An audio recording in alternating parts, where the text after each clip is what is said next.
Hello everyone. तर आपण आज बघणार आहोत मॅनग्रोव्ह इकोसिस्टीम. तर फर्स्टली आपण मॅनग्रोव्ह फॉरेस्ट म्हणजे काय हे बघूया. The mangrove ecosystem is a unique, dynamic and the coastal environment found the primarily in the tropical and subtropical region. Okay, तर मॅनग्रोव्ह इकोसिस्टीम जे आहे कोस्टल रिजनमध्ये प्रेझेंट आहे. ओके, जिथं जिथं कोस्ट आहे तर तिथं मॅनग्रोव्ह फॉरेस्ट तिथं सापडतात. ओके, तर मॅनग्रोव्ह जे आहे तर साल्ट टॉलरंट ट्रीज आहेत. म्हणजे फॉर एक्झाम्पल आपल्या वेस्ट बेंगॉल. ओके, तर वेस्ट बेंगॉलमध्ये एक सुंदरबन डेल्टा आहे. तर सुंदरबन डेल्टामध्ये काय मॅनग्रोव्ह फॉरेस्ट आहे तिथं. तर मॅनग्रोव्ह फॉरेस्टमध्ये जे ट्रीज आहेत, ओके, तर ट्रीज जे आहेत तिथं, तर तिथे रूट्स आहेत. तर रूटमध्ये काय करतात, ॲब्सॉर्प्शन ऑफ सॉल्ट तिथे ॲब्सॉर्ब करतात. ओके, आणि कोस्टलाईन आहे, रिव्हर आहे तिथं, इस्चुरीज आहे, आणि जिथं forming dense forest with the variety of the plant and variety species. Okay, म्हणजे कोस्टलाईनला किंवा रिव्हर माउथ या इस्चुरीज, तर इथं जे आहेत मॅनग्रोव्ह फॉरेस्ट प्रेझेंट आहे. आणि तिथं तर मॅनग्रोव्ह इकोसिस्टममध्ये काय खूप सारे variety of the plant and animal तिथं प्रेझेंट आहेत. Okay, the provide the critical the ecological services include. Okay, तर इकोलॉजिकल सर्व्हिस तिथं प्रोव्हाइड केलं जातं. ओके, तर की फीचर बघूया. तर फर्स्ट काय, सॉल्ट टॉलरन्स. ओके, तर एक मॅनग्रोव्ह इकोसिस्टम जे आहे तिथं फॉरेस्ट आहे, तर तिथं हाय सॅलिनिटी लेवल आहे. फॉर एक्झाम्पल सुंदरबन डेल्टामध्ये काय, तिथं बे ऑफ बेंगाल आहे. तर बे ऑफ बेंगॉलमध्ये काय आहे की तिथं जे हाय हाय सॉल्ट कंटेंट आहे. ओके, म्हणजे सॉल्ट जे आहे तिथं जास्त आहे. ओके, तर तिथं जे ट्रीज आहेत तिथं काय करतात, ॲब्सॉर्ब करतात. ओके, म्हणजे त्याला म्हणतात सॉल्ट टॉलरन्स असे म्हणतात. ओके, नेक्स्ट काय, रूट सिस्टीम. ओके, तर मोस्ट इम्पॉर्टंट जे आहे तिकडचे जे रूट आहेत, म्हणजे फॉर एक्झाम्पल मॅनग्रोव्ह फॉरेस्ट आहे तिथली जी रूट सिस्टम आहे तिथे काय सिल्ट रूट आहे. काय आहे ते सिल्ट रूट, आणि त्याला काय म्हणतात, न्यूमॅटोफोर्स. ओके, तर न्यूमॅटोफोर आहे तिथं. ओके, तर हे तर खूपच इम्पॉर्टंट आहे. तर रूट सिस्टीम जे आहे आपल्या, फॉर एक्झाम्पल आता नॉर्मली जे प्लांट्स वगैरे आहेत, फॉर एक्झाम्पल मँगो ट्रीज आहे, बनियन ट्रीज आहेत, तर ते रूट सिस्टीम ते वेगळं आहे. ओके, आणि मॅनग्रोव्ह फॉरेस्टमधलं जे रूट आहे ना ते वेगळं आहे. ओके, तर तिथं काय सिल्ट रूट आहे प्रेझेंट आहे. ओके, आणि तिथं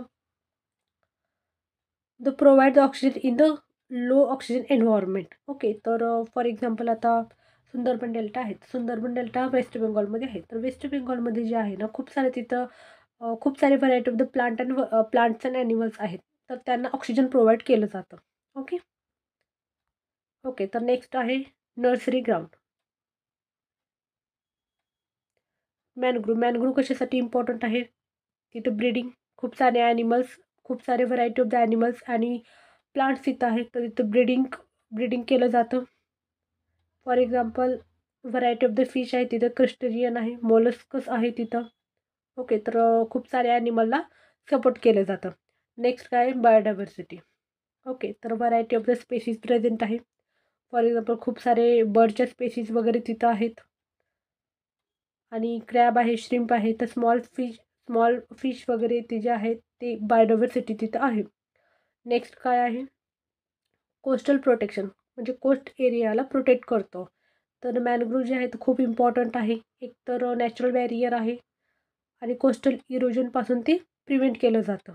ओके, आणि सुनामी वगैरे होतात, तर तेव्हा पण ते कोस्टला ते प्रोटेक्शन केलं जातं. नेक्स्ट काय आहे, कार्बन सिक्वेस्ट्रेशन्स. ओके, तर मॅनग्रोव्ह एक तर खूप खूप इम्पॉर्टंट रोल आहे. ओके, क्लायमेट चेंजसाठी पण हे इम्पॉर्टंट आहे. आणि सगळ्यात पहिले जे आहे ओसियन या सी, तर त्याच्यामध्ये काय कार्बन. ओके, तर कार्बन प्रेझेंट आहे. ओके, तर त्याला काय म्हणतात, ब्लू कार्बन असे म्हणतात. ओके, फॉर एक्झाम्पल इथे एक इमेज आहे. तर सगळ्यात पहिले इथं कार्बन आहे. ओके, तर कार्बन जे आहे ॲब्सॉर्प्शन केलं जातं, आणि त्याची रूट बघा.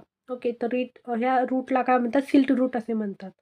ओके, आणि तिथे सगळ्यात पहिले CO2 प्लस वॉटर आणि ऑक्सिजन रिलीज केलं जातं, आणि शुगर तिथं प्रोव्हाइड केलं जातं. सॅप्रोफाइट्स म्हणजे काय, कुठले ॲनिमल्स वगैरे ते डेट झाल्यानंतर तिथं ऑर्गॅनिक मॅटरमध्ये डिकम्पोज केलं जातं. ओके, तर त्याला म्हणतात सॅप्ट्रोप्स. ओके, म्हणजे फंगाय आणि बॅक्टेरिया त्याला ब्रेकडाऊन करून ते न्यूट्रिशन भेटतं. Okay, okay. तर मॅनग्रोव्ह जे आहे ते इम्पॉर्टन्स का आहे?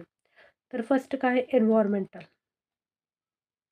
एन्व्हायर्मेंटल म्हणजे काय की सगळ्यात पहिले जे आहे खूप सारे व्हरायटी ऑफ द प्लांट्स आहेत, या ॲनिमल्स आहेत, तर त्याच्यासाठी हॅबिटॅट आहे. ओके. तर खूप सारे ॲनिमल्स तिथं राहतात.